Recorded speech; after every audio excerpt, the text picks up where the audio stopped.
4, 3.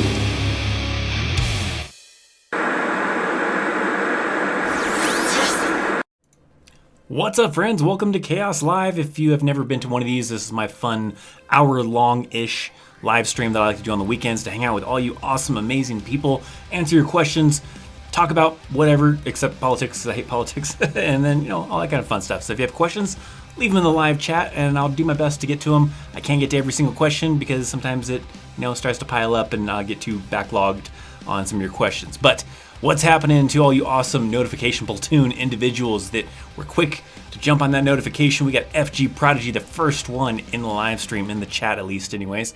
We got Joseph, we got Keegan, we got Steven Edwards, we got Doug the Eliminator as well. We got Eugene, we got Ivo, we got Raymond, we got, was it Jordan, Anthony, we got John, and then Jack. So I think I got everybody that was, right off the bat anyways, of the people that are first ones in here. So what's happening, all you awesome people? Hopefully your weekend has been going great as we wind down on this Sunday. What do we have going on? Steven Edwards, what's happening, man? Notification platoon, yes, Eugene. 88 Mike shipping out August 6th. Good luck to you. It's getting close, man. We're getting closer and closer to that live stream date. By the way, hit the like button on this video as soon as you can. I'm sure you're loving it anyways, right? We'll see how high we can get it before this live stream ends. What's up, Ivo? If that's how you say it, I don't know. Where's Jordan asking where's the land nav video? It'll be a little bit before I get around to that. I got a lot of planned ways I want to do this. I know somebody suggested saying that Matt Ward's done one. I want a little bit more practical application as far as actually how to do it. He kind of talks about it and shows you kind of some things, but I want to do a little bit more of a practical type of thing. I've actually taught people how to do land nav like as a civilian and as a soldier. So I kind of want to do it in that kind of form. So rather than make it a really long video, I might make it a 3-part video where it's like the first part is how to read a map to a point. I probably won't go as in depth as like how to read what a mountain and a ridge line is and a saddle and all that kind of stuff like that. You can look that stuff up on your own, more of the land nav part of it, of how to like plot your grids, and then probably another video that'll probably show you how to actually try to get to that grid, and then a third video of maybe advanced tips as far as like some different tactics to utilize while doing land nav to help you find your points and navigate obstacles and stuff like that. So we'll work on something. Who's watching Stomping Grounds? My girlfriend's up there watching it. I was watching it for a little bit, and then I came down here to hang out with you guys. But if you're multitasking, that's awesome. I'm watching the new show City on a Hill. Never heard of that. Not sure what that is. The guy's content quality is so great. We're talking about me? Well, thanks. Unless you're talking about somebody else, then sure. I enlist at 17 in September. What should I prepare for? Physical. It's probably the same. Like if you've been to a lot of live streams, I probably give a lot of the same advice. But really, one of the big things for basic training is physical. Being physically able. There's not a whole lot you can do to prepare yourself mentally, really, except for going into it knowing it's going to suck and knowing that it gets better once you get out. But otherwise, doing a lot of cardio and being able to have that cardio to be able to keep up and everything like that. Everything else you're going to learn, at basic. There's some things you can maybe do, like learning the rank structure and a few other things to kind of get a little bit ahead. But for the most part, a lot of stuff, comes along with it. Ship August 12th as an 11X race since tensions are rising in the Middle East. Am I still lucky it's not 2007? Probably. Well, good luck to you. I don't know how things will work out, if anything will get crazy or not, but good luck to you. Hopefully it works out. When's the land nav video coming? I'm not sure yet. I'll have to work on it. I'm not sure. I'm not sure how long it'll take to make sure I do it right and make sure that it's it's something that's very important. Like in basic training, it's very basic with land nav. It's nothing too crazy. It might get a little bit more hectic if you're doing like an 11 Bravo. It's definitely going to get really, really hectic if you're going like an 18 X-ray contract to go SFAS, because that one will be way, way, way harder than any other land nav you'll probably do. And then once you get to your unit, it gets a little bit tougher. And then if you go into certain schools, like non-commissioned officer schools, like BLC or ALC or anything like that for becoming a non-commissioned officer, those ones get tougher and everything. But your basic training one will be super basic and super easy. They might even partner you up with someone, but it kind of may vary on the location. But I want to make sure I do it right so that way people have like a good familiarization as how it goes. And then you can also utilize it for any higher if you're going to ALC or BLC, or just being able to do it like with your unit. Hey Christopher, I shipped September 3rd, 19 Delta Cav Scout. Do you have any advice specific to that MOS? Not really specific to that MOS, because again, you're going to learn everything in AIT or OSIT for that matter. So there's nothing really a lot you can do right now to try to kind of prepare yourself for it. So I would say just be ready for it, I guess. I got a question: when you're graduating from basic to AIT, when you're in OSIT, do you go automatically to AIT, or is there some kind of delay? If you're doing OSIT, it's just one continuous thing. The only time there's any kind of maybe delay in between is from basic training to AIT. But if you're doing an MOS that has OSIT, like 11 Bravo, military police, engineers, those kind of individuals that are doing OSIT rather than basic training in AIT, there's pretty much usually just a continuous kind of run from, you don't even know there's a difference. It's just all one long type of course. So you probably won't notice anything. Get a box of grid squares, yeah. I was at a trap shoot and the Army was it Sooner and Yoke, I don't know what you're talking about. Water bottle? Awesome. I'm not sure, didn't quite add up together, but all right. Do you have a video on 31 Delta? I don't remember. I don't even remember what a 31 Delta is. 31 Delta MOS is criminal investigator. Yeah, CID. That was last week's episode, actually. I think about it. That was last week's MOS Monday. During 11 Bravo basic and approximate. I don't know what I'm saying. What's up, everyone? What's happening? GameStop dumpster diving. How's it going? If you get accused of something that you didn't do and is proven that you didn't do it, will it still be a problem? You're talking about like some kind of criminal record and trying to join the Army or the military for that matter. If it's not on your record that you got accused of, if you got convicted of it, then it's not going to matter. If it's something you're proven innocent, then it's not on your record, so you're proven innocent and it's not going to be a problem. How many years was I in the Army? A little over 10 years. Thanks for your videos, very helpful. Well, thanks, Johnny. Hey Chris, can the Army CID unit override civilian law enforcement for crimes committed against members of the military on civilian areas, like the time when a recruiting station was shot at? So there's just like kind of like you figure with like civilian law enforcement, there's jurisdictions, right? If it happens on base, then it's usually CID or military police's jurisdiction. If it happens off post, it's probably something that's more handled with the local police department. Sometimes if it also involves a soldier, there might be some kind of like collaboration in some way. And then like a choice sometimes can happen as far as if the civilian police want to let the military police handle it. Because there are situations like, for example, you'll have soldiers that maybe get in trouble for, let's say, a DUI. So they got pulled over off base, got charged with a DUI. They hand it off to the military to punish them, so that way it's not double jeopardy and you're getting punished for the same crime twice. The military, charges them, with the whole DUI thing. Usually that's nowadays a thing where you get kicked out of the Army for. It used to be a thing where maybe you just get Article 15, get busted down to E1 or whatever. Now they're really strict on DUIs and you can get kicked out of the Army for that stuff now. So they kind of can get handed over that way. If the military decides they want to just let the civilian deal with it, then they can for certain crimes, but certain ones like that, like ones that they want to kick you out of the Army for, then they might get passed over to them to kind of handle. So it kind of varies. It varies on the different situations, I believe. Do infantry get stationed in non-combat countries? Sure. I mean, infantry can get stationed anywhere. Really, it doesn't matter where. It's not like just because you become an 11 Bravo, you just always stationed in a combat area. No, that's not how it works.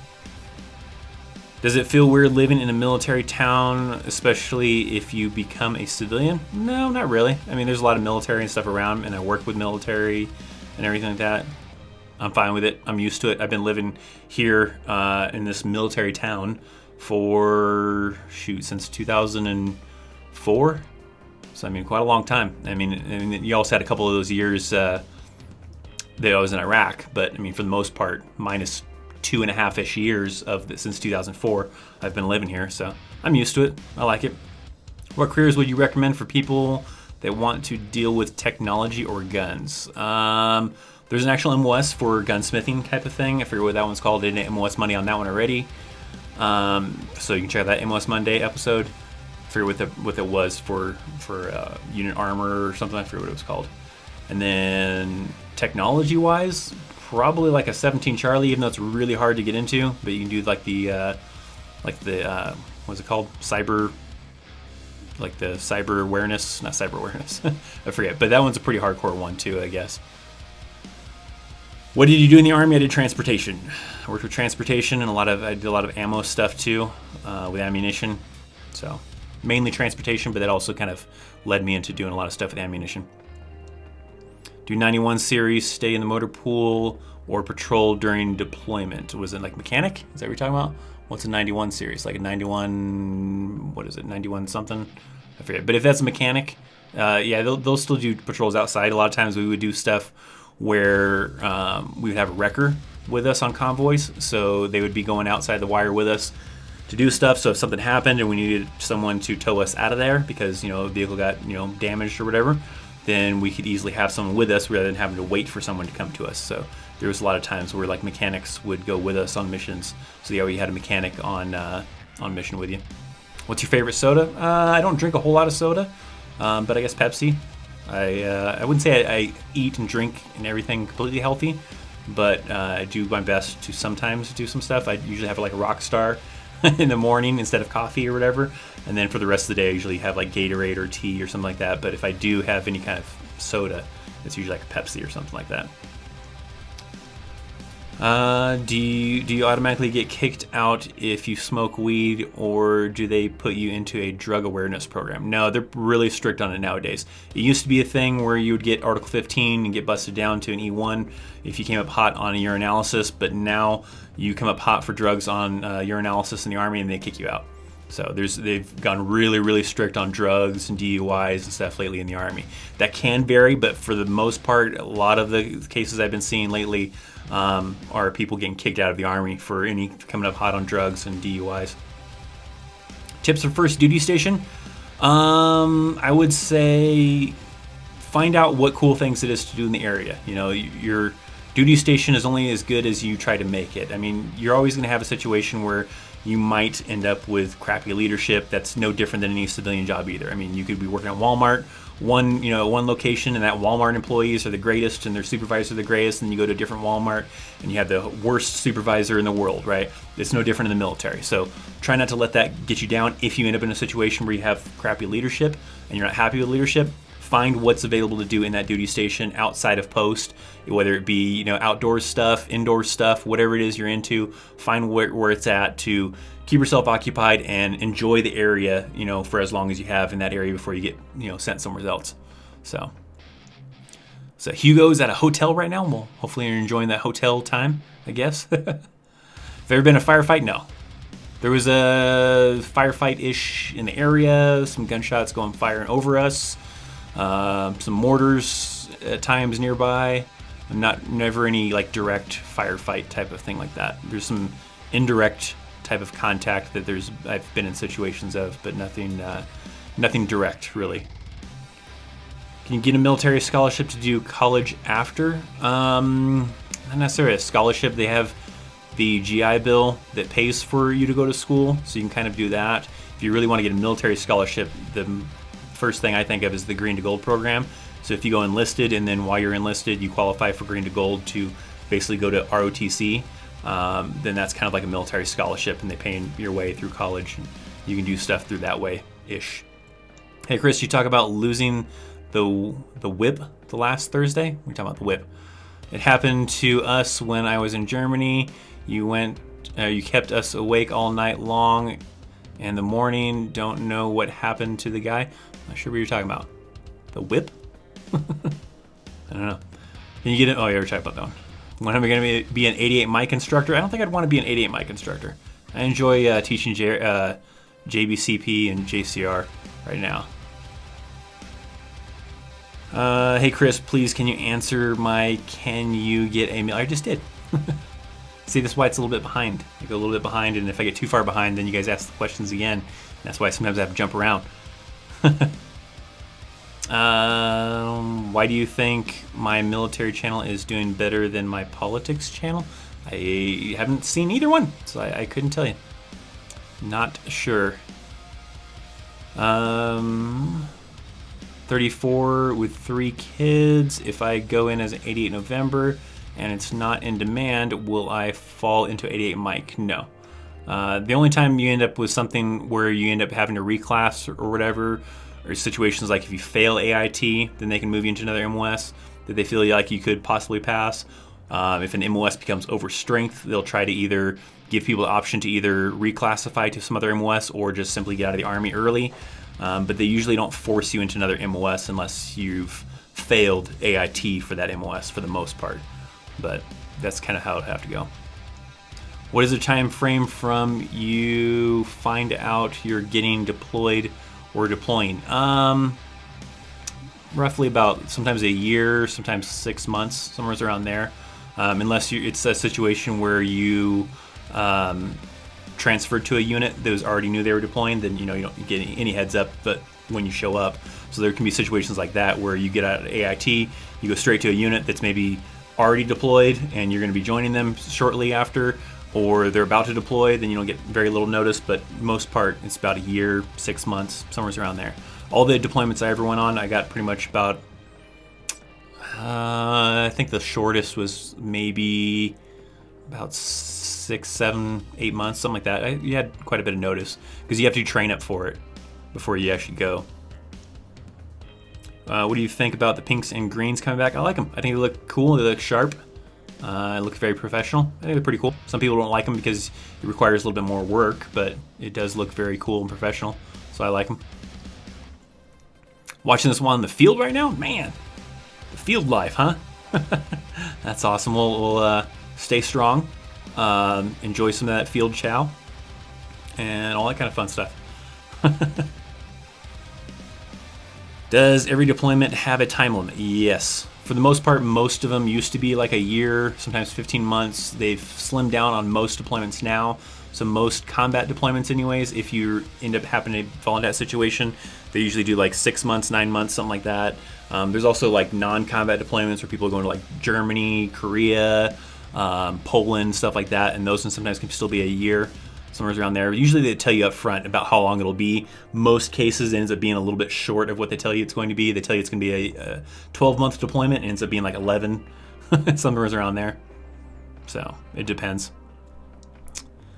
So if I'm in OSIT, will everyone in basic training be the same MOS as me? And is the AIT part of OSIT as strict as basic, or will you get normal freedom as normal AIT? So if you're doing OSIT, yeah, everybody will be the same MOS. With a little bit of exceptions, kind of like with the 11 X-ray one, you kind of do sometimes 11 Bravo and 11 Charlies together for that. But for the other ones, a lot of other ones, you'll be together as the same MOS. And then as far as it being like as relaxed as some AITs are, I think it depends. There are some cases like 11 Bravo, 11 Charlie, probably not. It's probably pretty strict the whole way through. Maybe with an MP and certain other MOSs, it might start getting more relaxed towards the end of OSIT or a certain time frame in OSIT. So that can really vary from different ones. I couldn't tell you for sure as far as the time frame of when things would start getting relaxed. It's really going to depend. If you wake up at 0400, how do you go to sleep at 0800? I don't think you do. I don't know what you're talking about. Do you think President Trump will deploy troops to Iran near the future? I have no idea. I don't pay attention to politics. You don't want to ask me political questions because I don't pay attention to that stuff at all. Can you get deployed right after AIT school? Yeah, it is possible. If your very first duty station is to a unit that is going to deploy real soon or already is deployed, then yeah, you can end up deploying right away. That's very possible. They'll usually have some kind of training, even if there's a situation where, let's say, you're showing up to a unit that's already deployed somewheres. There's going to be a little bit of a transition period of you kind of getting, not really necessarily settled, but getting a little bit of training, getting a little bit of in-processed and everything, and then getting sent out. Most people who are showing up to units like that where they're getting sent right away, they'll still spend about maybe a couple weeks to a month or so back in that duty station, kind of getting processed and getting their gear issued and everything else, getting a little bit of training in, and then getting sent out to join up with the unit for a deployment. So, yeah, you might not get a lot of notification, not have much of a heads up. It can really depend. At your job, do you have to wear camis? Well, no. By the way, camis is more of a term that Marines use. The Army doesn't really necessarily use the term camis. But no, I don't. I just wear kind of like I can wear jeans on some days, and then usually like a polo shirt or a button-up shirt. Sometimes it just depends. So no camouflage. I'm a civilian, so I don't have to wear camouflage anything.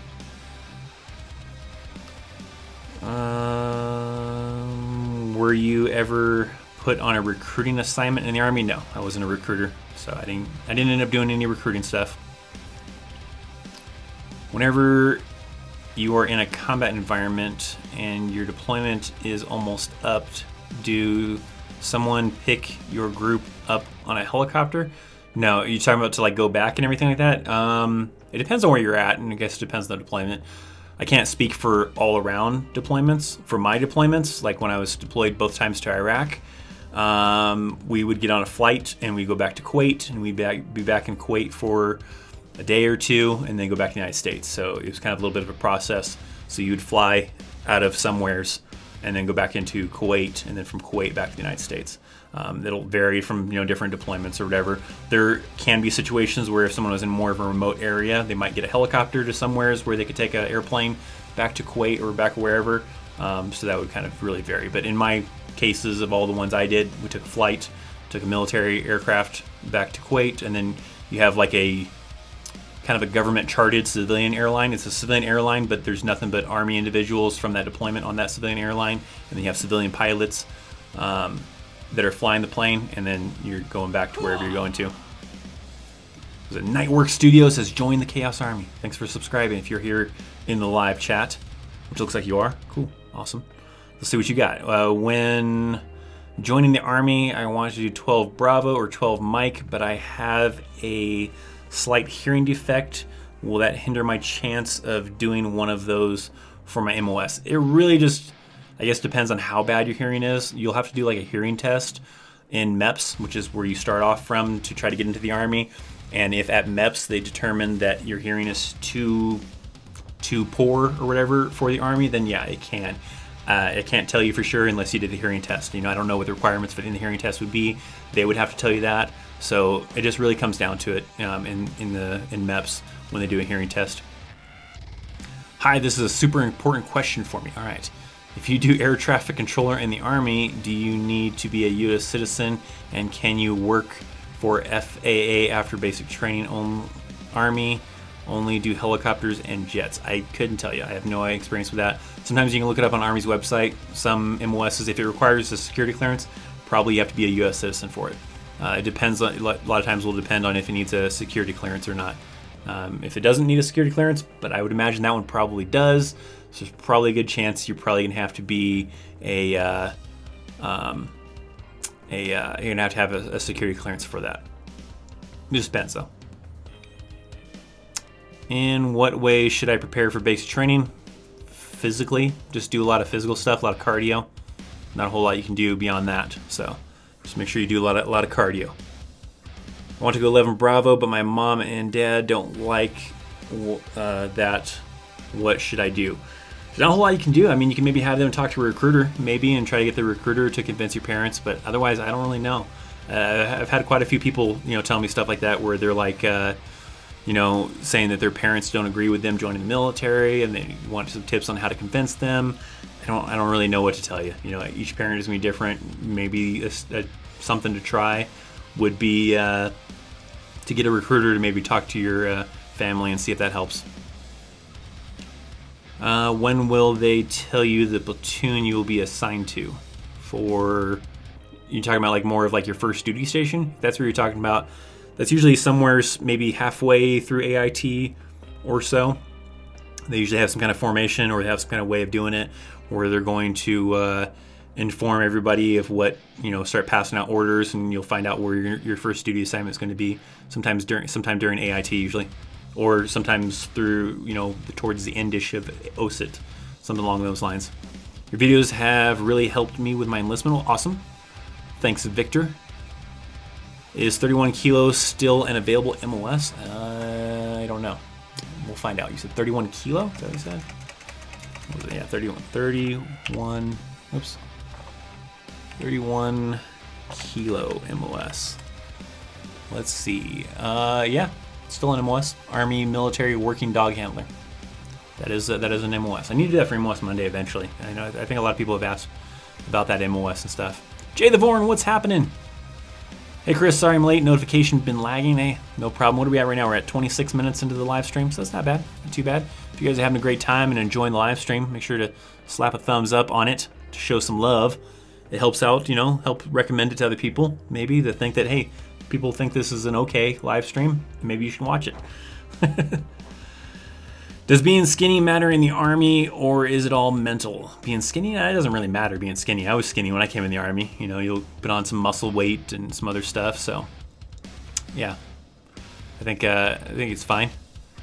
Do you have to pass your first PT test in basic training? No, you usually do these diagnostic ones, kind of. You'll have one that you'll do when you first get there that has really, really low standards, just to kind of see where you're at.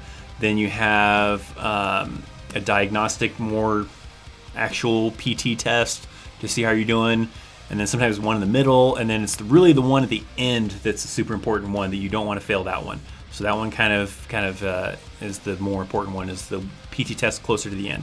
The other ones you don't want to still screw up on, because it's just going to make things, if you fail those ones, then they're going to try to PT you more to try to get you into the physical fitness standards to be able to pass it. So you don't want to intentionally fail it because you don't care or something like that, because this one isn't important, so you don't want to do that. But it's still important to try to pass all of them, especially the last one. Chris, do you think I should hold off on bringing my belongings from home to me, since I'll be in OSIT, because I wasn't aware OSIT was continuous with basic? Yeah, you wouldn't do any of that until after you're getting your first duty assignment. Usually is how it works, whether you're doing basic and AIT or OSIT. At the end of all that training, you'll have some time to either maybe go back home for a week or 2 weeks, maybe do hometown recruiting and get a little bit longer back home. And then they'll tell you probably in some kind of briefing when you're leaving AIT or when you're leaving OSIT that, how to schedule to have your, personal belongings shipped to your first duty station. They're going to tell you about how transportation works, how you'll have the option to either have the military, come pick it up, or you can move it yourself and then get reimbursed for your moving expenses. Some people like to do that because sometimes if you work it right, you can make a little bit of money off of doing it that way. It just kind of depends. And then you'll have your stuff moved to your first duty assignment. So you'll do it in those ways. You won't do it while you're in basic and AIT or in OSIT or anything like that. You'll do it afterwards. There are some cases where people don't get any time to go home and they just go to their first duty station right away. And then hopefully sometime during then you can arrange for transportation, maybe go home for a week or whatever. It kind of just depends on certain situations, especially if you don't have any vacation time, because maybe you took vacation time while you're in basic because basic fell on Christmas time frame and they wanted to send you home during that time frame. It really kind of depends on some circumstances, but you'll have a chance usually to move your personal belongings after all your training is done. Is physical therapist assistant a good job in your opinion? Probably pretty cool. I don't know anything about that MOS. Is space a new branch? Yeah, they're still working on it. I don't know if I think they finalized it somewhat-ish. I don't know how it all works though. Chris, the only thing bad about the pinks and greens is the goofy cover and the brown shoes.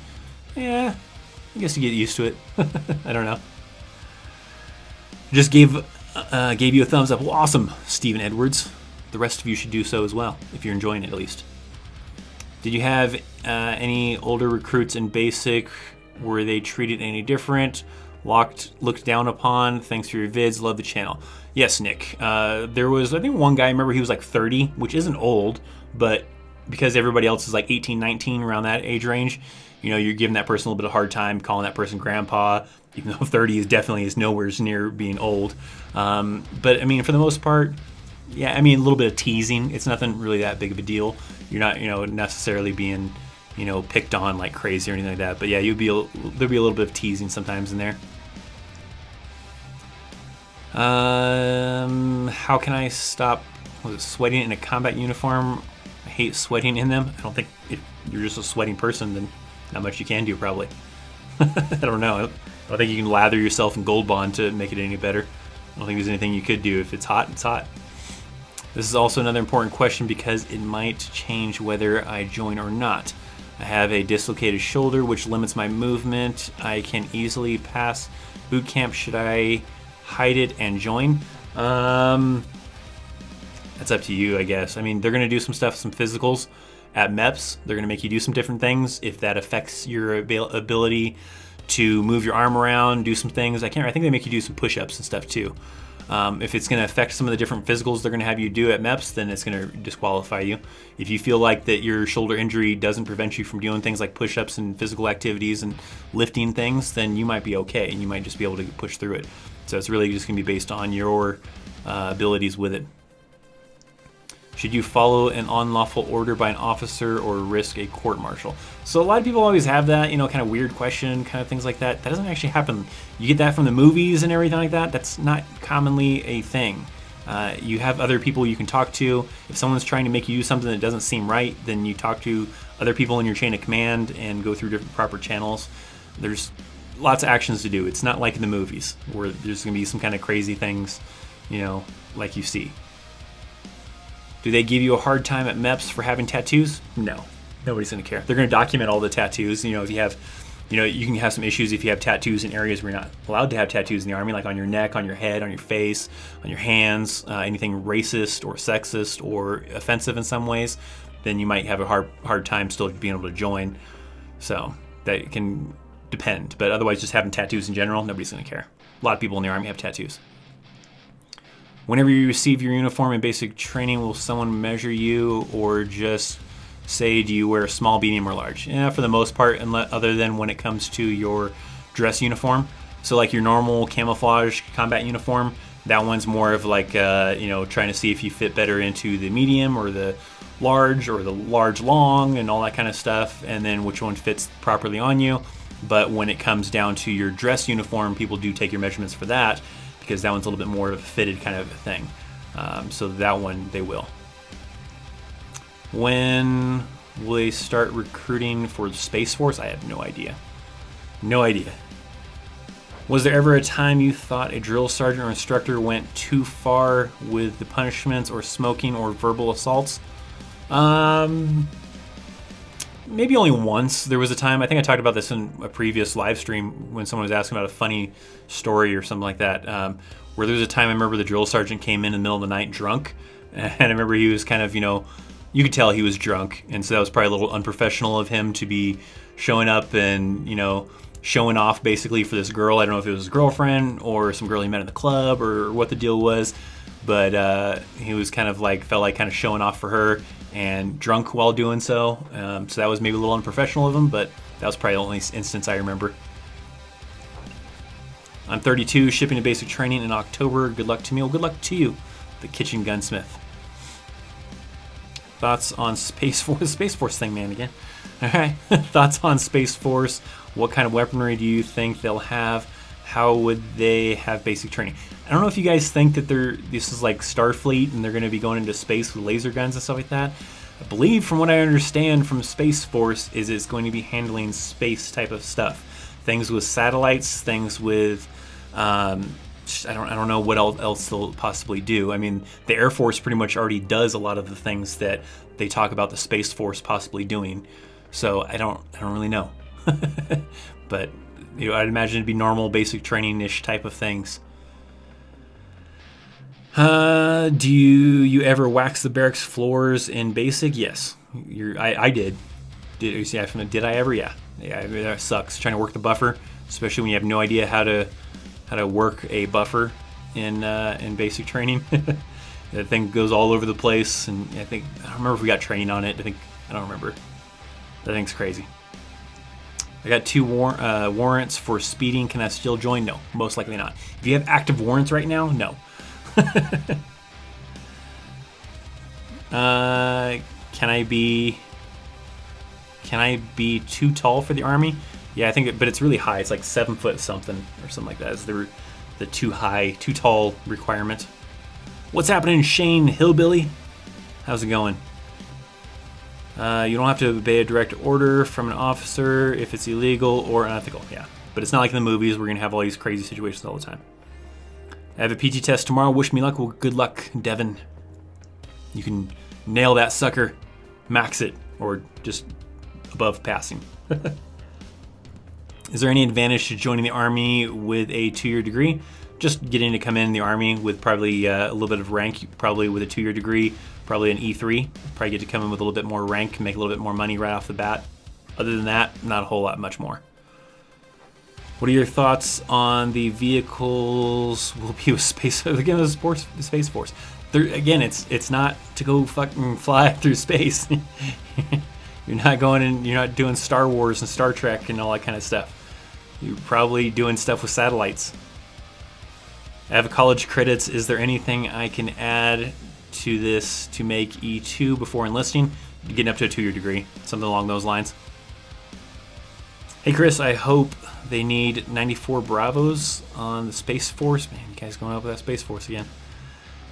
You guys used a buffer. We used mops. Well, I mean, you used both. I mean, you have to buff the floors, somehow. I guess maybe you could try to buff the floors by hand, but, What were you saying, Joel? You saying you were in the Army back in the Civil War days before buffers were invented? Come on now.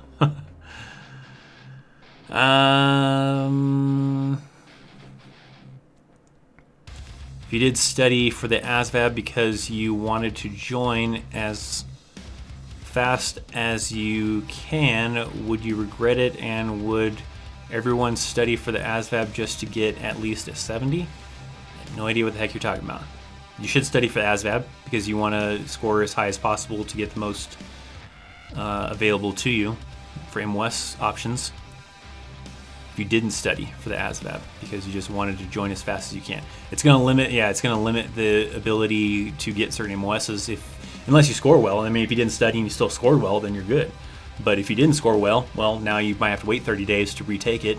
And all that kind of stuff. So yeah, I mean, it really depends. If you already feel like you're smart enough in general education, math, English, certain other topics, and you feel like you can do well, then maybe you'll be all right. But otherwise, if you bomb it and do horrible, then that really is going to limit how many MOSs are available to you.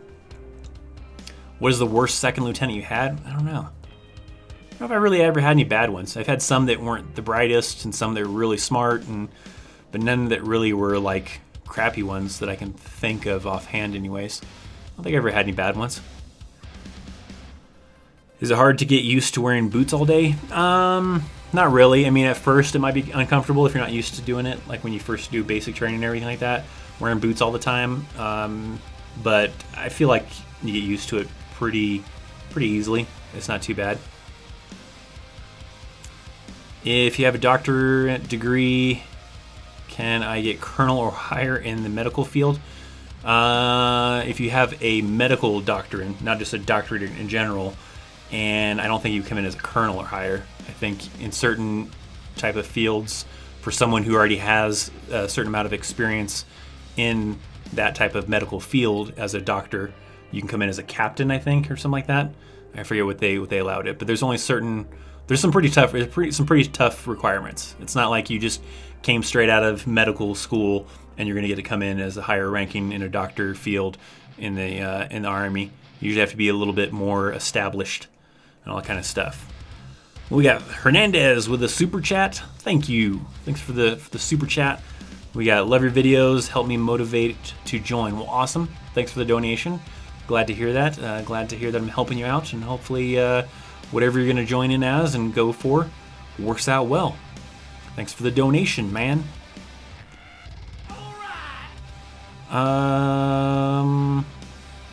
What's the lovely music playing in the background? Something from, I use a service called Epidemic Sound that I get all my music from.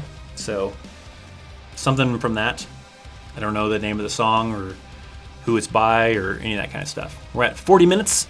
So if you have not yet hit that like button on the video, make sure you do so. Make sure you hit that thumbs up and all that kind of funness. So we got about 20 more minutes left of the live stream.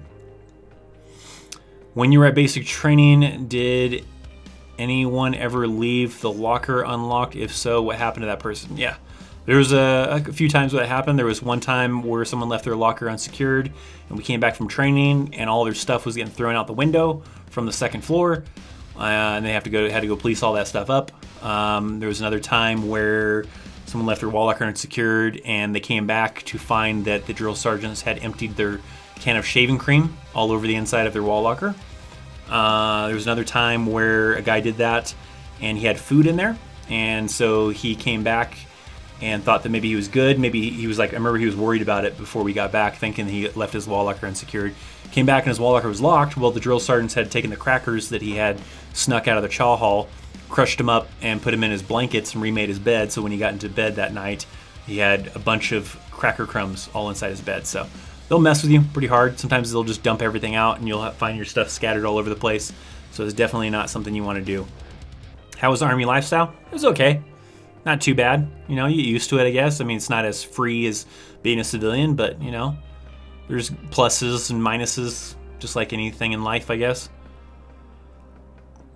What jobs in the Army do you think are the most beneficial or best in the Army that doesn't require a U.S. citizenship or secret clearance?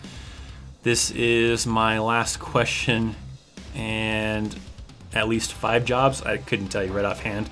There's a lot of, I don't know. I don't know every MOS in my brain that which ones require a security clearance and which don't require a security clearance. It's going to probably require you to have to do a little research, talk to an Army recruiter to try to find some stuff.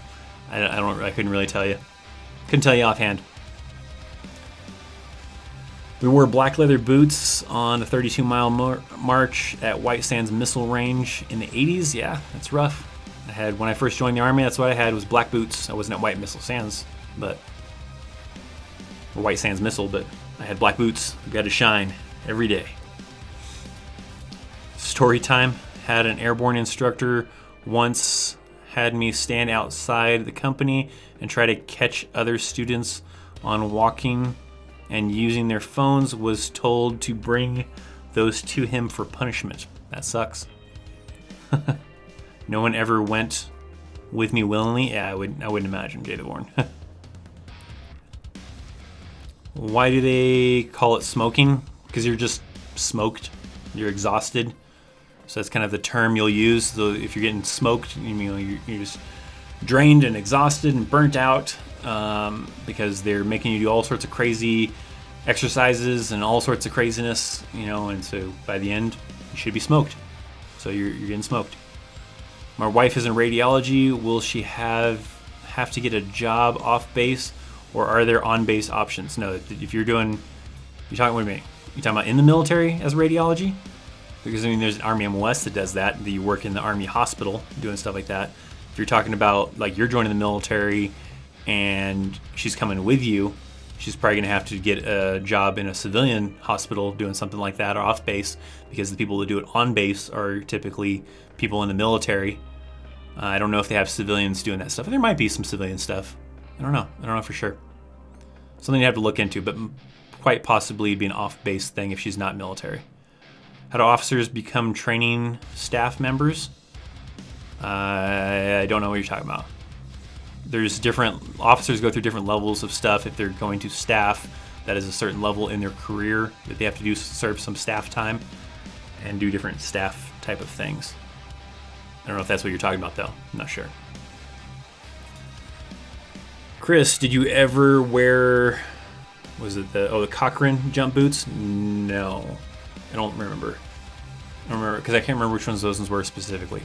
So that's also maybe, because you didn't have to be airborne to wear jump boots and stuff like that. They were comfortable boots to wear.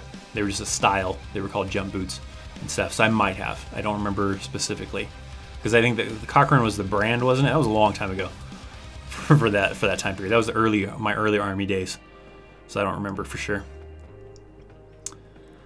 Forgot my last question. All right, this is my last question. Do you know if Army pilots who fly jets go to combat? Because that's the only reason I can think of. And what are the clearance chances of death? So I don't think there's Army. Is there Army that flies jets? That's more of a Navy or an Air Force thing. I don't think they have that in the Army. The Army mostly flies helicopters, but there are some planes the Army has, but they could do combat stuff. But for the most part, if you're talking about jets, that's more of an Air Force and Navy type of thing. That would probably require secret clearance and would probably require you to have U.S. citizenship. And I don't know what the chances are of death and all that kind of stuff. I have no idea. How does being airborne can help me in the Army in general? It's more of a, if you want to be in that line of work of jumping out of planes because it's fun or it's interesting to you, or you want to be someone who maybe if something's going down, you guys are jumping into the war kind of a thing. Otherwise, for the most part, if you're an airborne unit, you get a little bit of extra pay. It's not much. It's like maybe $50 to $70 extra per paycheck. So I think it's like $150 or $100 a month if you're doing active jumps in an airborne unit. So yeah, there's not a whole lot other than, the bragging rights of being airborne and having the airborne wings and bragging about all the jumps you've done. Damn, I'm too late. Sorry, my dog got sprayed by a skunk. Well, that sucks. I've had that happen before, and then you have to, wash the dog with hydrogen peroxide and shampoo and all sorts of other crazy mixtures to get the skunk smell out. No fun. What was the worst smoking that happened to you or you saw? Probably the worst one that I probably had was in basic training, of course, and they made us get into our sleeping bags and go under the bunk beds. So we were basically having to do like this worm kind of a thing where you're going over, under. We go over the bed, under the bed, over the bed, under the bed. And that was pretty exhausting. That was probably maybe the first one that stands out in my mind. Do bullying a lot in the Army Infantry Division? I don't think so. Not that I've ever been aware of or ever seen. It can still happen a little bit maybe. I don't know. But for the most part, you're adults. You're in the Army. Bullying, to an extent, doesn't really happen that much in the Army. Maybe in some cases for some individuals, but don't let them punk you out, I guess. I don't know. How was your MEPS experience? It was okay. It was a long time ago when I went through MEPS, though. So MEPS was a long time ago, so I don't remember it super well. But it was all right, I guess. Just going through the motions, going through the different stations and everything like that, and then in the end, finding out what MOSs you qualify for, and then possibly signing a contract. Cochran jump boots were the highly spit-shined boots with the stronger material in the toe and the heel. Possibly. Probably did. I remember I had some in Korea that were like probably not even really authorized to have, where they had the chloroform type of material on the toe and the heel, so you didn't actually have to shine them. You could just wash them down with Windex and be good. Technically not authorized, but you can get away with it very easily. I remember I had a pair of those boots. Those were cool. I had to get a clearance to work down range at Yuma Proving Grounds at the ammo bunkers. Yeah, there's a lot of different MOSs that required clearances for different things. So clearances are very common nowadays in the Army for the most part. Will they keep you stateside if you have a 1-year-old, 7 months left on your contract from AIT? That'd be a very, very short-term contract. Usually they would only keep you stateside if you have less than a year. So if you have more than a year, you still could easily have a situation where you're going to get sent overseas. So, does most bases have schools on it for my kids, or will they go to public schools? Yeah, most Army installations have an on-post school, or you can just do public schools in the area. It's usually up to you. It will also depend on if there is availability in the school on post. Sometimes those schools can get very full because a lot of soldiers maybe want to have their kids go on post. So that depends too. So if there's availability on post, then yeah, your kids can usually go to the school on post if you're in the military and there's available positions. I think the term smoking might come from drill sergeants treating you like cigarettes, or the fact that afterwards you literally have steam coming off you afterwards, possibly. I'm sure there's probably a lot of possible theories as to the term of where it comes from. What are we at right now? We're approximately 10 more minutes left in the live stream, so if you haven't yet shown the live stream some love by hitting that like button, make sure to do so. If I go into West Point, would you be proud of me? Of course. Proud of you. That's a pretty good accomplishment. You should be proud of yourself if you get into West Point. West Point's very hard to kind of get into. There's a lot of crazy requirements to get in, to be able to get to that. So if anything, you should be proud of yourself if you can get to West Point. Can I pass all of Ranger physically requirements? I don't know what you're talking about. You talking about something from previously? Important. I want to be an Army Ranger, and you need U.S. citizenship. My plan is joining. Wait 1 year, apply citizenship, apply for Ranger school, and cross-train. Can I pass with a dislocated? I don't know. That'd probably be really tough. There's a lot of physical requirements with going to RASP to try to get selected for Rangers. So you have to be in really good physical shape to get qualified. I was trying to join the Air Force, but learned stuff from you and Matt Ward's. I'm pretty sure going to join the Army. Plus, I have no clue what I was going to do in the Air Force. Yeah, I mean, cool. Glad I can be of help and of service to helping you decide what to do, but it all just comes down to, you know, what you want to do, which branch of the military can give you the best training for that, and hopefully I can help clarify on, you know, if the Army is that or not. Chris, if you do another military movie critique video, please do one on Stripes and one on Sergeant Stubby. I don't think I know that one. Can't wait to see what you have to say. I don't know. I mean, I've kind of thought about doing it. That video didn't do that well. When I did the little kind of critique on In the Army Now from more of a realistic standpoint as far as what was realistic and what wasn't realistic. It's a comedy movie. I love that movie, in fact. So I'm not criticizing it and saying that it should have been realistic. It's just more of a fun video to show you what is not realistic about the movie, which of course there's going to be a lot of things because it's comedy, but more of just that kind of point. But that video didn't really perform that well, but it's not to say that I won't ever do it again. I think if I do it again, I might do like Hurt Locker or something like that. I don't know what I would do. Stripes is really old school. I can't really do necessarily something too old school because it's very, very different. It'd have to be more of a modern kind of military style, more of the modern kind of military theme from when I was in the military or currently and stuff. Be doing something in the past would be a little difficult, like Stripes would be a little difficult. Are there a lot of sand fleas in Fort Benning? I don't remember. If your contract ends while on deployment, do they send you home from the deployment or do they make you serve the whole deployment? So now if your unit is going, because they don't have stop loss anymore, otherwise normally they would extend you to be able to finish the deployment. Since stop loss is no longer a thing, they won't send you on a deployment if you don't have enough time to complete the deployment. If you say your unit is deploying for a year and you only got like 6-7 months left in the Army, they're going to leave you behind on what's called rear detachment, and you're going to be stuck doing a lot of crappy details probably for a while, a lot of CQ, a lot of staff duty, and all that kind of stuff, and then transition out of the Army so that you won't go on the deployment if you don't have enough time to do the deployment anymore.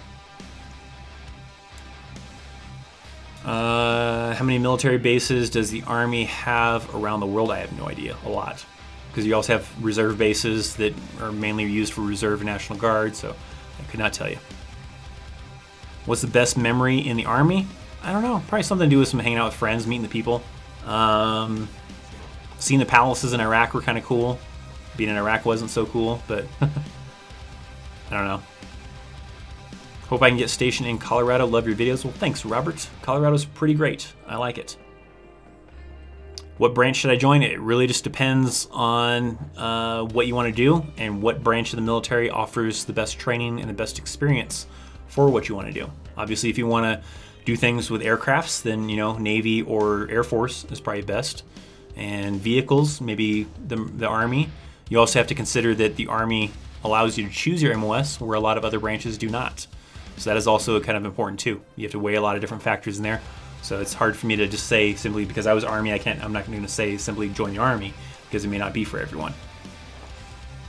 What does the combat engineer do when they get stationed or get assigned to armor division? I couldn't tell you. I was not an engineer, so I don't really know. I want to join the Army active duty. Well, good luck to you, Hernandez. Hopefully it works out well. Whenever you join the Army, do you know any place where you will get discounts? It's like you're trying to like buy stuff and get discounts and stuff like that. I don't know. There's a lot of different stores and stuff that may offer a military discount, and you show your military ID and you maybe get 10% off, 5% off. I don't know. I mean, there's a lot of places probably. Hacksaw Ridge was a brutal movie. That one's old school too, I think, though, right? So I don't know if I would do one like that. Hurt Locker, man, those EOD folks have nerves of steel. Yeah, it'd probably be pretty hardcore doing that kind of thing. What is the process to get deployed? You go through a lot of training. You go through a lot of physicals. You'll do issuing gear, and then you're off to it. I don't know. I might do a video at some point to kind of break down a little bit of the process. It's going to really vary, though. I can give, like, from my experience what the process was like, but it could still kind of flex here and there. It won't be necessarily like a set standard kind of a thing. But I mean, there's usually a lot of training that goes involved with prior to it. You go through what's called SRP, which is like some physicals and some different things to make sure you're physically capable of being able to go on this deployment, and then getting some different equipment, and then people are off in waves. They don't send everybody all at once. They kind of go in like waves. I don't know what that one was. Hurt Locker was insane. I don't think I've even actually seen that movie. Red Light District? Yeah, you don't want to go to the Red Light District. I just wanted to drop a 50 bomb, however, it's not the bank right now. Can you do the make it rain gesture? I don't know. I mean, I'm fine with you. You know, you don't have to drop, big money there, Edward. It's fine, but I don't think I want to do the make it rain gesture. Modern movies, Black Hawk Down, Delta farce maybe. That'd probably be interesting. It's definitely a comedy, so there's going to be a lot of things wrong with it on purpose. But Black Hawk Down could possibly be one. But that one's because it's actually modeled off of actual events, and even had a lot of individuals that were actually involved with the real life event, involved with the movie. There's a lot of things that are accurate, so there probably would be very little to nothing in that movie that's inaccurate. So that would be kind of tough. I don't know. I'd have to really look at it to see. But from when I remember that movie, I don't think there would be really much of anything from that to really critique about anything being inaccurate or anything like that. Is Fort Bliss a good base? I've been to Fort Bliss once. It seemed really nice. It has the largest PX in the Army. As far as actually being a duty station, I don't know. I couldn't tell you if it would be a great duty station.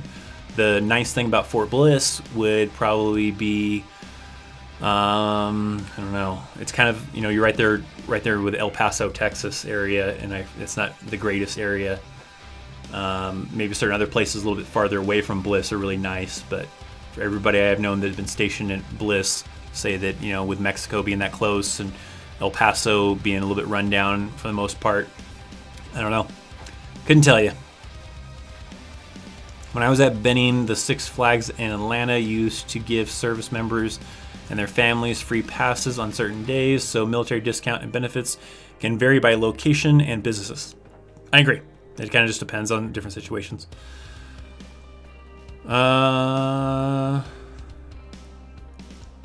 Okay, Chris, gotta go. Have a great evening. Catch you later. Thanks, Jade Vorn. Thanks for hanging out. We are right about an hour, so let's see. We're only gonna do. Let me back up a little bit in the chat. We'll do an old question that maybe I missed, and then I'll do a new question, and that'll be the last questions for this live stream. If you have not yet hit that like button, hit that like button. Let's see. I'm going backwards in the chat to see if I could find something that stands out that I did not answer.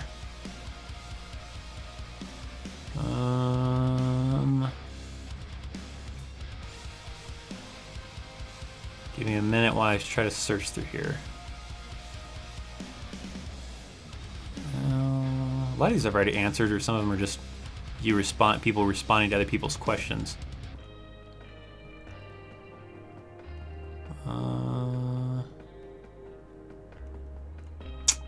Trying to find a question, guys. I don't know. I don't really see anything. Nothing that's standing out that I missed.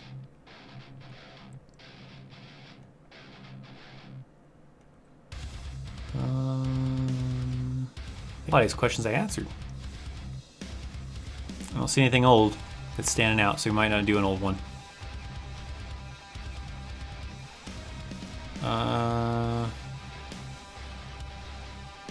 See something about what's the name of an MOS where people make their hair greasy? I don't think I know of that. Have you ever played on Xbox before? Probably. I think I had a friend that had an Xbox and we used to play Halo on it, but I don't own an Xbox. All right, let's see what we got for new wise. As a Mike, which division can you be added to after AIT? There's a lot of different units that you could possibly go to. So that really can depend. Yeah, there's a lot. You have transportation units, you have support units. 88 Mikes can go to a lot of different units because you probably have some kind of support platoon or support company or something that has to support the infantry or the tankers or whatever to get ammo, to get food and all that kind of supplies and everything out there. So pretty much practically almost every unit will have some 88 Mikes in like a support platoon or something along those lines. So yeah, that's kind of, I guess, how it goes. There's a lot of different units you can possibly go to. So yeah. So thanks for hanging out, guys. I think that's going to do it. If I didn't get to your question, don't take it to offense. I a lot of times can't get to everybody's question. If you want to come back to the video later, there's a very good chance that I can answer your question then, and you can leave a comment there. If you feel it's important enough, then go do so. If you want to follow me on Instagram, follow me on Instagram. Shoot me a message on Instagram. A lot of times you can shoot me a direct message and I can reply to questions there too. So if your question you feel was important enough and I didn't answer it in here, I can probably answer it there maybe if it doesn't get too overwhelming or whatever. So make sure to hit me up over there and all that kind of stuff. Before you leave the live stream, show the live stream some love. If you had a good time hanging out here, hit that thumbs up. Not 100% sure if I'm going to have MOS Monday episode available for tomorrow. I got really hectic and busy last week, so I got really behind and didn't get onto my normal schedule that I normally do. We'll see. I'm going to think probably not, considering it's already getting somewhat late here. So there probably won't be an MOS Monday tomorrow. Sorry. Things got really hectic with the week. But then I'll have one for the week after that, and we'll be back on to hopefully get back into the rhythm, back into the schedule, and all that kind of fun stuff. So thank you guys so much for hanging out. I appreciate it as always. I'll see you guys, if anything, on Tuesday for a weeknight with Chaos. We'll do a little 30-minute live stream on that one, and then maybe a Wednesday news video. We'll see. So thanks for hanging out, guys. See you guys next time. See ya.